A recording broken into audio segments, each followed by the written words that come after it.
So I've gotten a couple comments lately on my YouTube channel about my TRT dosage being a little too high and that it's almost like a steroid level dosage, okay? And that's why I've been getting so big lately, okay?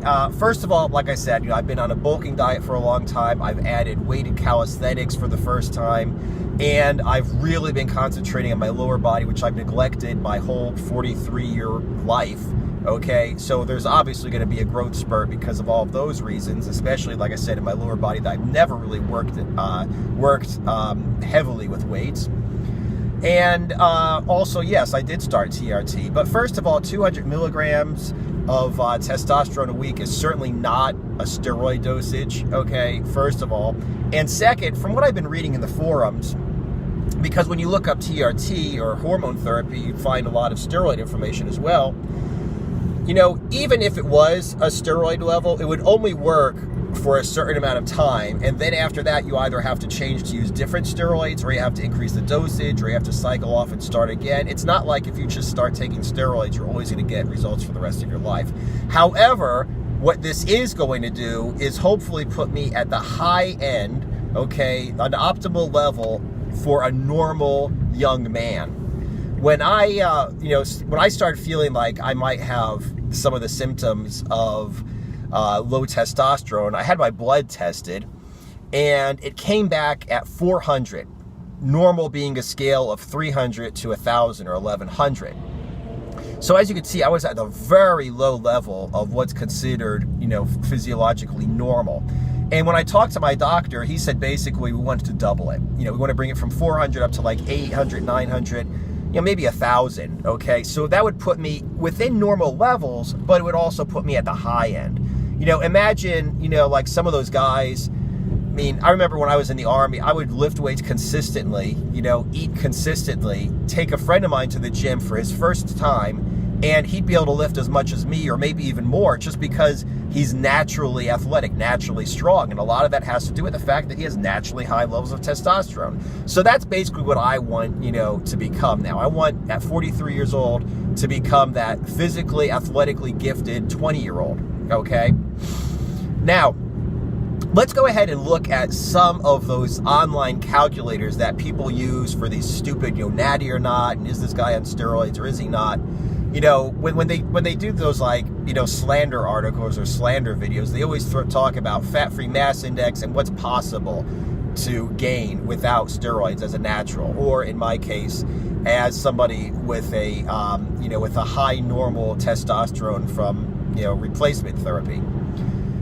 So here is a calculator. It takes your height and it takes your wrist and your ankle circumference. The reason for that is the bigger your wrist, the bigger your ankle, the bigger your frame is. You have a frail person who has a hard time putting on muscle. You have like a big bone person who gains weight easily and gets strong easily. Okay, so that's what those two things are for. And what this will tell me with the body fat is, if this is my height, this is my frame size, and this is the body fat, how much I'd be able to weigh naturally. Okay. So, according to this calculator, this online calculator, my maximum muscular body weight, at about 8% body fat, is 196.2 pounds. So they're basically telling me that I can I could not just meet my goal without steroids, but I could actually get to 6.2 pounds over what my actual, pie in the sky long-term goal is. They say it would give me about a 49-inch chest, 25.6-inch thighs, 17.9-inch biceps, 17.4-inch neck, 17.2-inch calves. I know Steve Reeves back in the day, used to be saying he was 6 feet tall, and he had a 50-inch chest, and he had 18-inch biceps. So this is basically saying that I would have the same size as Steve Reeves, even though I'm only 5'9", and he's like 6 feet or 6 feet plus. Okay? So this is what this one calculator says that I can achieve naturally. So let's go ahead and look at the fat-free mass index. I have a major problem with fat-free mass index. I'll probably talk about it in another video. But basically what these guys did is the study's flawed, but the idea behind the theory was take people who admitted to using steroids, take people who said they did not use steroids, and find out, what your fat-free mass index could be, okay? it's basically like your BMI without your body fat, what your fat-free mass index could be, okay, as a natural. So I went ahead and I put in 190 pounds, 8% body fat, 5 feet 9 inches tall, and it said I would have 175 pounds of lean mass. That would be my FFMI, my fat-free mass index, would be 25.9. Now, 25 is supposedly the high end for a natural. If you have a fat-free mass index over 25, then, you know, basically what comes out is, you know, it's you know, you're starting to be like, you know, the guy may be on steroids if he's over 25. Okay, it's possible if you're genetically, you know, superior or whatever to be a natural and have an FFMI of over 25, apparently, but, you know, supposedly it's like suspect. But what I really want to say in this video are a couple things. First of all, I'm not going to apologize for wanting to have optimal testosterone levels. I want to be average, I want to have optimal. Okay, and I'm not going to apologize for wanting to have the hormones of a young man, okay, even though I'm 43. I'm not going to grow old gracefully. I'm not going to accept my age. I want to hold on as long as I can and achieve as much as I can. In terms of my goals, like I said, I really am trying to reach these strength goals, and I'm probably going to have to put on a lot of muscle to reach those goals. Okay?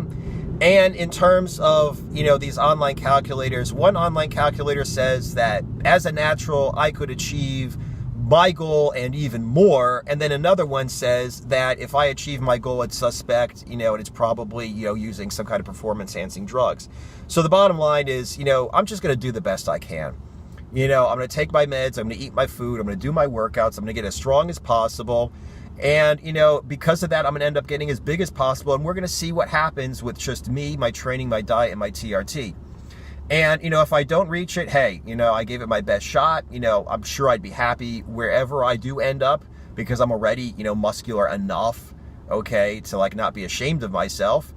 And, you know, like I said, as far as these calculators are concerned, you know, it's like I said, I think the first one was better because it actually did take your wrist and ankle circumference into account. So it does kind of get, you know, what your natural ability is, whether you're a naturally bulky, bigger person or a naturally frail, skinny person. So that makes more sense. But just this whole fat-free mass index, and I'm probably going to do a follow-up video about FFMI, but the fat-free mass index, I think, is kind of BS. There's, you know, just from what we're talking about today, the fact that it doesn't take your frame size, you know, what kind of a body type you have into account, makes it kind of suspect, first of all. But second, you know, the study is really flawed. It almost reminds me of this old study about cholesterol, you know, being, you know, such a killer. And then it turns out that it was, you know, basically flawed in several different ways and manipulated to get the exact results that the sugar industry wanted. So wait for that video on whether the FFMI makes sense or not. And like I said, until then, you know, comment down below about what some of your goals are. And, you know, whether or not you think you're going to be able to reach your goals without using steroids, or, you know, how far along you think you're going to be able to get without using steroids.